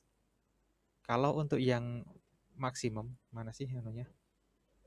PowerPoint-nya nih. Nah, untuk yang lebih dari kan dia pasti menurun tuh, lebih dari ya. Lebih dari sekian, mulainya adalah dari batas bawah ya. Batas bawah kelas terendah ya, kelas paling kecil. Batas bawahnya yang sebenarnya ya, bukan nilai tengah ya.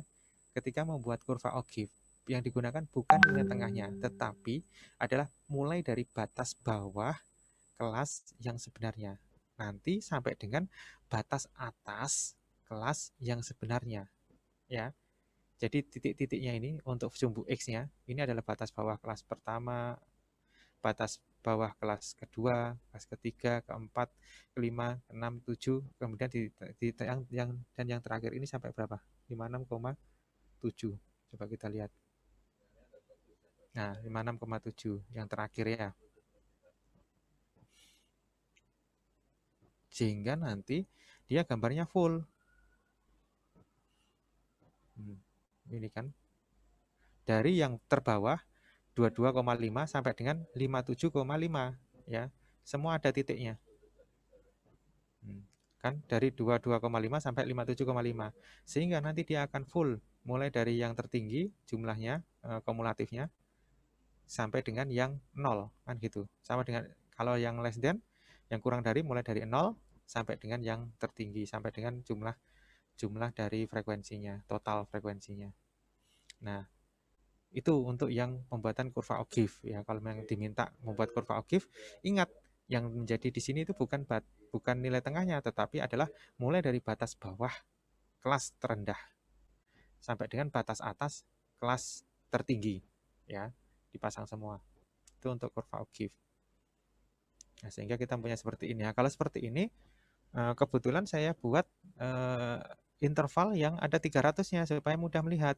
Nah, secara melihat kan berarti pada bandingkan nih posisinya di mana nih?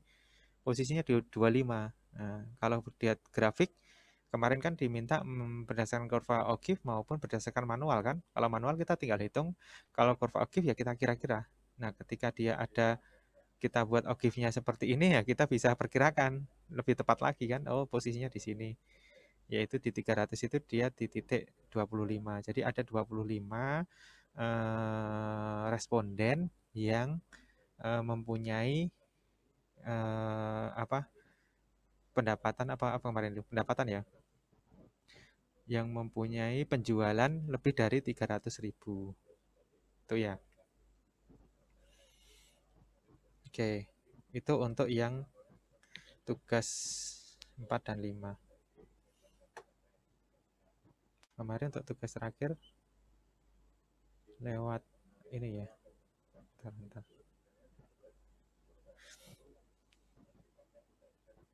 Di PJJ ya. Di anunya ya, responsi ya.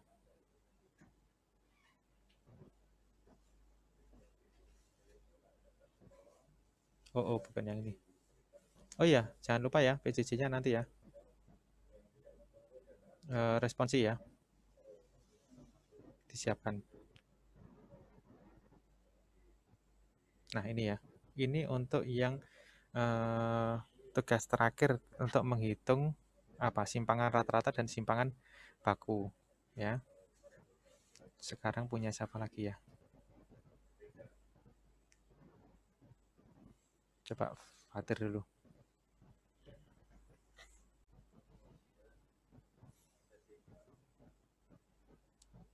Oke.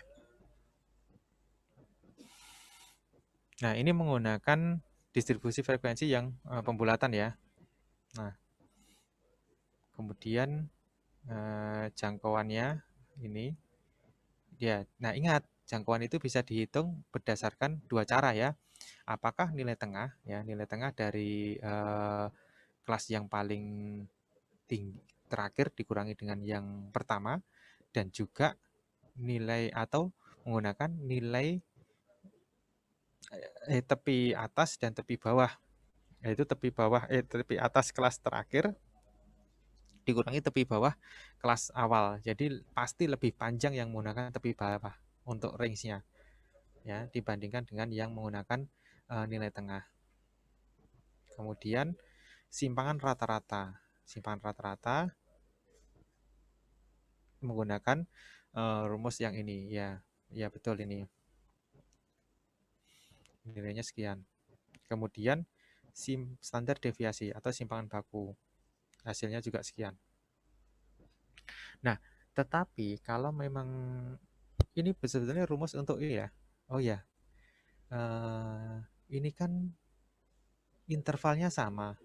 Jadi saya ingin sampaikan nanti kalau ada soal menggunakan interval yang sama, berarti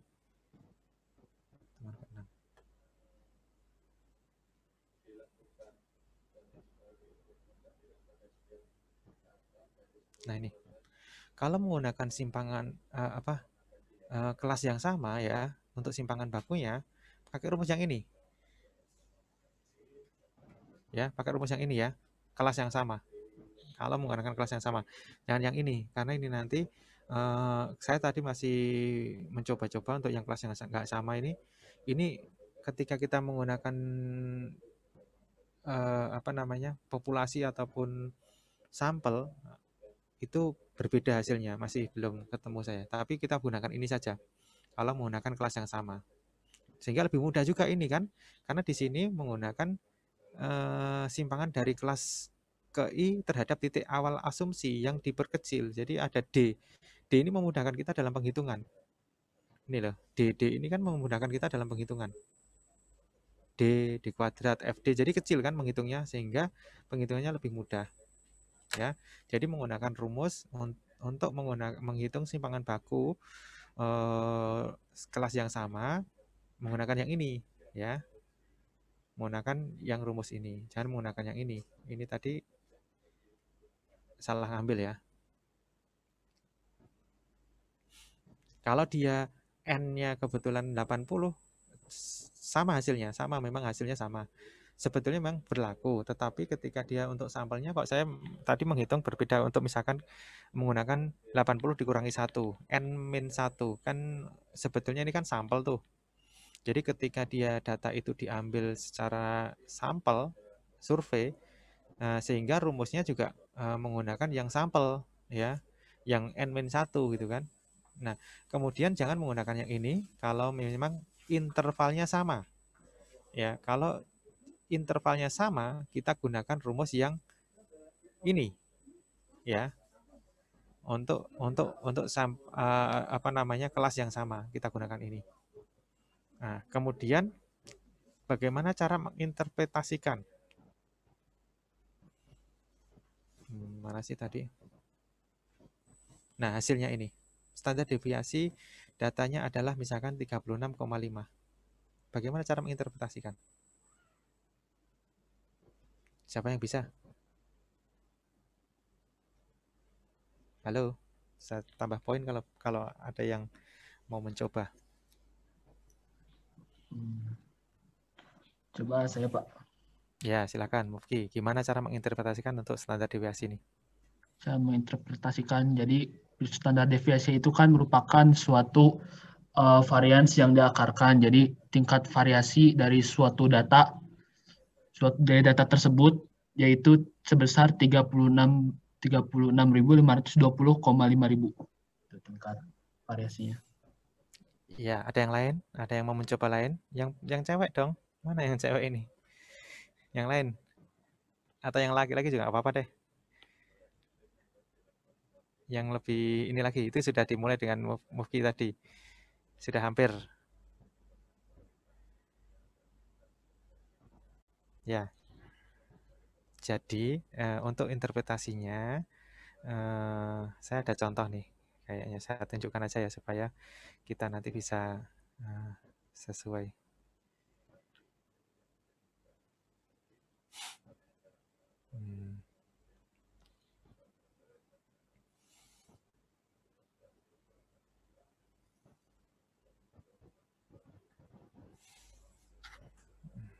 Bentar. Standar deviasi.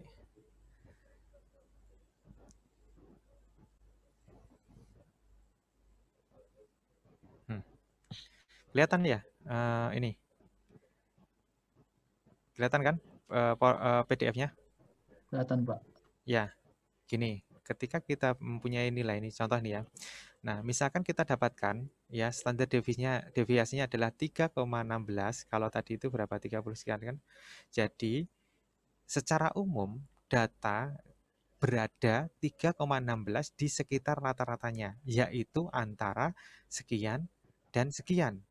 Ya, itu cara menginterpretasi standar deviasi. Jadi kalau itu tadi berarti secara umum data apa ini tadi, pendapatan ya, hasil penjualan ya. Secara umum data hasil penjualan pedagang itu berkisar 36,552 misalkan dari rata-rata, sehingga dikurangi aja rata-rata, dikurangi ringnya 36 dari, jadi di ini tadi. Nah, rata-ratanya ini kan berapa ini? Contohnya ini rata-ratanya adalah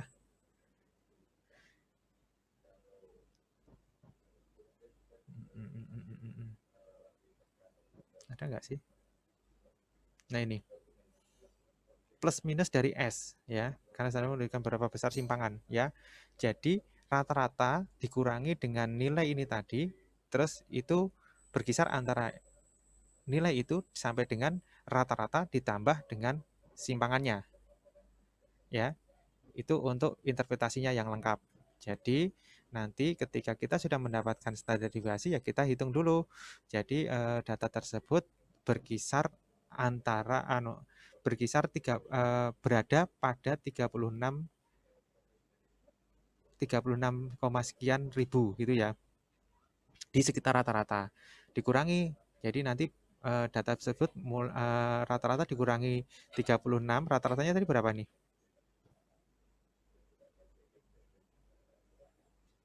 Rata-ratanya ada nggak nih? 287.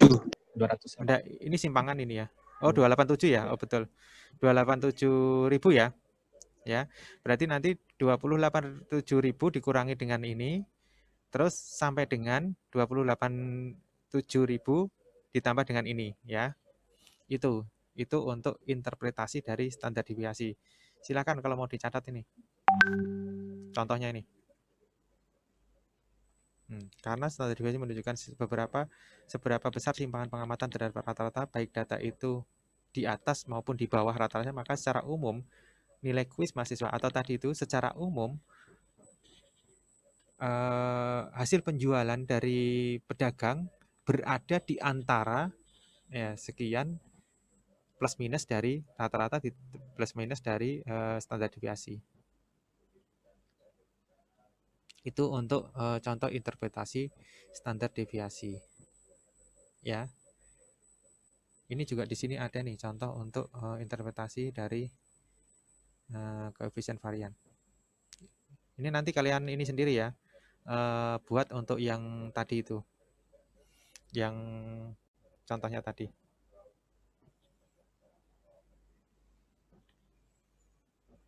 Sudah? Sudah dicatat atau print screen? Halo? Sudah, Pak. Oke ya. Nah, kalau untuk yang koefisien variasi, nah ini. Jadi di dalam koefisien variasi yang kita kan bisa membandingkan tuh di dengan koefisien variasi itu kita bisa membandingkan dua kelompok data yang mempunyai satuan berbeda ya, sehingga nanti makanya nilainya itu bebas satuan tuh.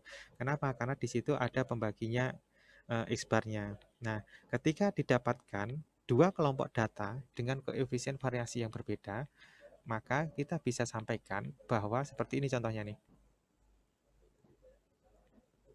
Interpretasinya contoh ya. Nah, ini contoh interpretasi untuk koefisien variasi. Nah, kita mempunyai koefisien variasi dari gula. Ini bisa saya coret nggak sih? Oh, nggak bisa bulat. Nah, ini nilainya adalah 23,12%. Untuk yang sirup 28,28%. Bagaimana menginterpretasikannya? Nih.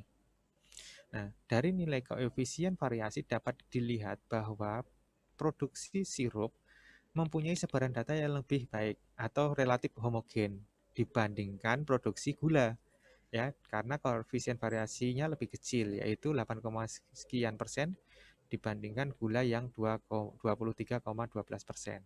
Itu ya untuk cara menginterpretasinya. Siapa tahu nanti ditanyakan untuk interpretasi dari standar deviasi dan koefisien variasi.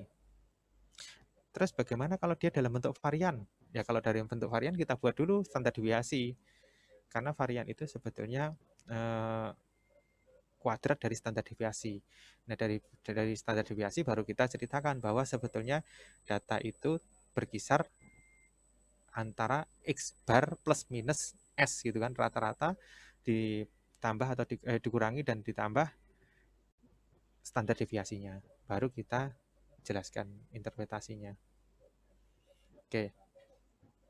Itu mungkin yang review dan juga pembahasan yang kemarin yang mungkin belum tuntas.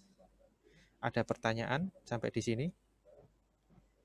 Sebelum minggu depan kita UTS. Pak, izin bertanya. Ya, gimana Naswa? Sebentar saya anukan dulu. Oke, gimana? Yang tadi Pak, yang di belakang desimal itu Pak, yang kalau misalnya datanya itu pas di interval itu masuk kemana Pak? Itu tadi yang disampaikan dengan siapa tadi yang pertama? Alfiandis ya. Itu kalau memang kita menggunakan pembulatan sesuai, misalkan datanya itu 2 digit di belakang koma ya kan, contohnya ini tadi.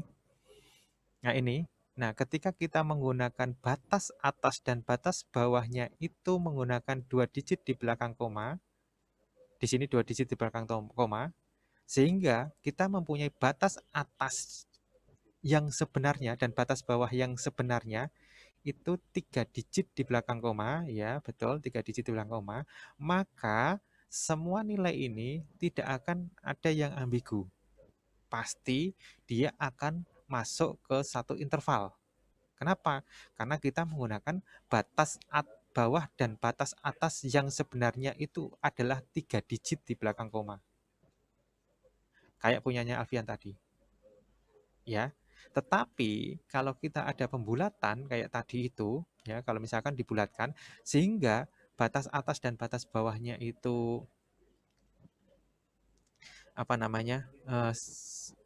misalkan kayak gini kan, 255,5 pas kebetulan dia masuk di mana, di pas batas atas atau batas bawah, Nah, kita juga ini yang begini bikin ambigu gitu, bisa bikin salah gitu.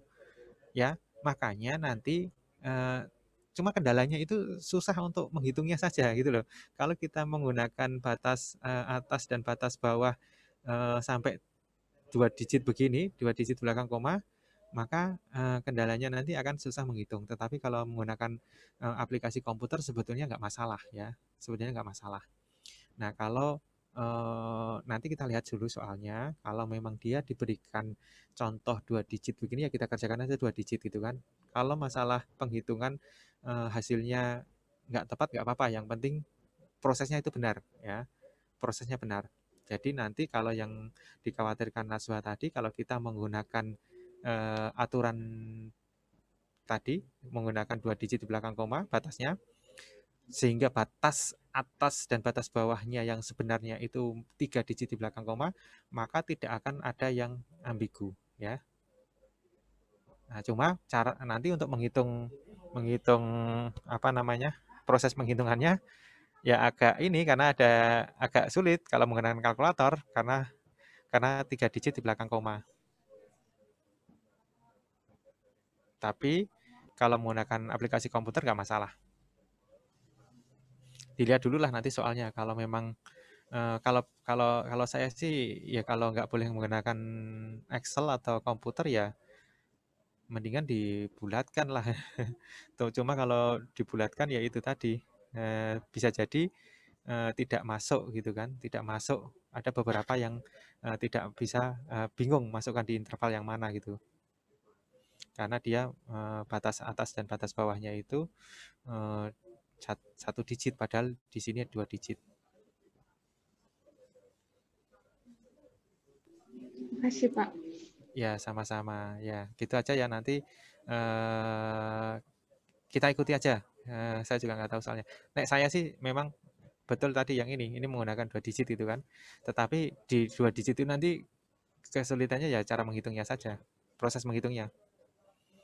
Kalau 2 digit kan nanti yang batas atas batas bawah sebenarnya kan 3 digit kan. Boleh di-share nanti punyanya Alfiandis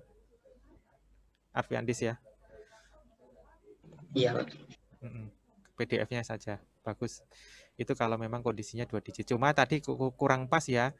Kurang pas di ininya, memulainya kan. Memulainya kan tadi 0 Iya. Memulainya bukan ini tadi, tetapi 1. Ya nggak apa-apa sih, itu kan ada maksud kan sebetulnya. Iya. Ya, ada maksud supaya mudah. Tapi kalau contohnya begini ya kita ikuti dengan ini aja. Oke. Pak, mau izin bertanya, Pak? Ya, silakan. Kalau misalkan pakai yang intervalnya dibulatkan, untuk yang atas ini kan 255,5. Untuk penentuannya menggunakan batas bawah atau batas atas kelas yang sebenarnya bisa nggak, Pak? Gimana? Kan batas atas kelas sebenarnya misalkan 255,5. Ini kan datanya 255,5. Jadi kan pas. Jadi dia masuk ke kelas pertama gitu, Pak. Apakah bisa? Oh, kalau kita menggunakan pembulatan gitu ya? Iya, Pak. Jadi pakai ditentukannya berdasarkan batas atas kelas sebenarnya.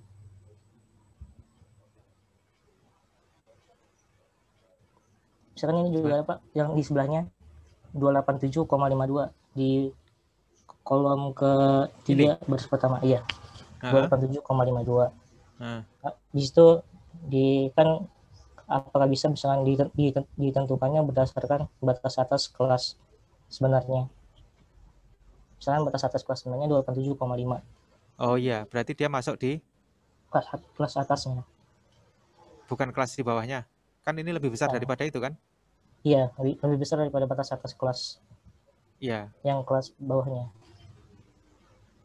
Bagaimana, Pak? Iya. Jadi kalau ini kita menggunakan batas, misalkan batas atas kelas yang sebenarnya itu batas atas atau batas bawah kelas. Sebentar. Gini aja. Kalau ini menggunakan batas atas kelas sebenarnya dari, kalau batas atas kan berarti dia akan masuk di sebelumnya. Sesudahnya ya? Iya. Sesudahnya. Sesudahnya. Sesudahnya. Iya, kan gini. 0,5 dibandingkan dengan 0,52 lebih besar mana? 0,52. Ya, itu. Jadi dia akan masuk di, kalau memang kita menggunakan pembulatan ya, dia akan masuk di interval setelahnya kan? Iya, Pak. Karena dia lebih besar daripada batas atas atau batas bawahnya kan? Iya. Kalau batas atas dari kelas sebelumnya atau batas bawah dari kelas yang dia tempati kan gitu. Iya, Pak. Ya, itu ya maksudnya. Oke. Nggak apa-apa sebetulnya, bisa juga masuk kok. Nanti kalau kita lihat itu, kita bisa masukkan kan untuk yang tepat pada batas atas dan batas bawah kelas sebenarnya kan bisa jadi nggak ada gitu kan. Kalau nggak ada kan nggak masalah gitu. Kalau misalkan kita menggunakan pembulatan. Tetapi ya tergantung permintaan saja ya, tergantung permintaan. Kalau memang dia dimintanya dalam apa, dalam 2 digit ya 2 digit, kalau dalam pembulatan ya pembulatan. Kebetulan kemarin contohnya banyakkan pembulatan untuk penghitungannya. Ya. Ada lagi? Sama-sama. Ada lagi? Izin bertanya, Pak. Ya, Afina silakan. Untuk yang rumus simpangan baku data berkelompok, Pak. Ya, ini. Iya, Pak.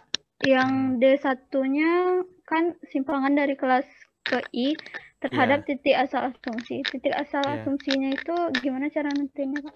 Nah, kita pilih yang di tengah. Supaya apa? Supaya nanti nilainya, pengalinya tidak terlalu besar. Kita pilih asumsinya, kita asumsikan ada titik asumsi adalah di sini. Ya, di tengah. Nah, kalaupun nanti di sini, misalkan di sini boleh nggak? Misalkan di sini boleh nggak? Boleh-boleh saja. Sama nanti hasilnya akan memberikan hasil yang sama. Kenapa? Nanti kan selisih kalikan dikuadratkan kan? Nah, coba ya. Kalau ada Excel-nya kok. Kalian siapkan responsi loh ya. Waktunya sudah tinggal setengah jam lagi ya. Maaf, Pak. Lama. Responsinya apa tadi, Pak? Responsinya sembarang aja lah, di foto, catatan boleh. Ya. Yang penting cepat, jangan terlambat. 1 lembar atau 2 lembar aja enggak apa-apa. Atau tadi aja lah bikin catatan yang ini, interpretasi dari standar deviasi. Atau itu enggak apa-apa ya. Silahkan, enggak apa-apa, responsi itu ini syarat saja. Tapi memang responsi yang ada tugasnya baru nanti saya periksa. Kalau responsi yang ini ya saya lihat aja sih biasanya, nyatet atau enggak gitu. Ya. Tapi siapkan ya, ini waktunya sudah mau habis soalnya. Nah, contohnya ini. Nah ini ya, ini kalau misalkan saya menggunakan nilai D-nya itu di sini, nolnya. Kalau saya rubah, misalkan kebetulan saya sudah buat ininya, yang menjadi 0 adalah di sini. Kita catat dulu nih nilainya.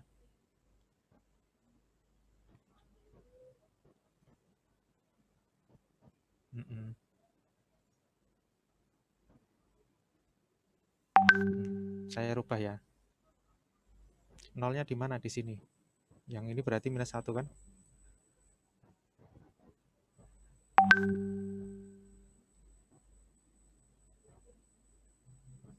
Berarti ini 1, 2, 3. Hasilnya sama nggak? Sama kan ini? Yang untuk OO. Simpangan rata-rata dengan simpangan baku sama. Ya. Cuma ini yang beda dia. Nggak usah diperhatikan dulu yang ini. Oke. Jelas maksudnya? Jelas, Pak. Kasih, ya. Pak. Sama-sama. Jadi kita boleh menentukan di mana. Kenapa kok di tengah? Supaya mudah, tidak terlalu banyak. Kalau kita di sini, nanti di sini minusnya minus besar gitu kan. Pengalinya juga lebih besar kan gitu. Ada yang lain?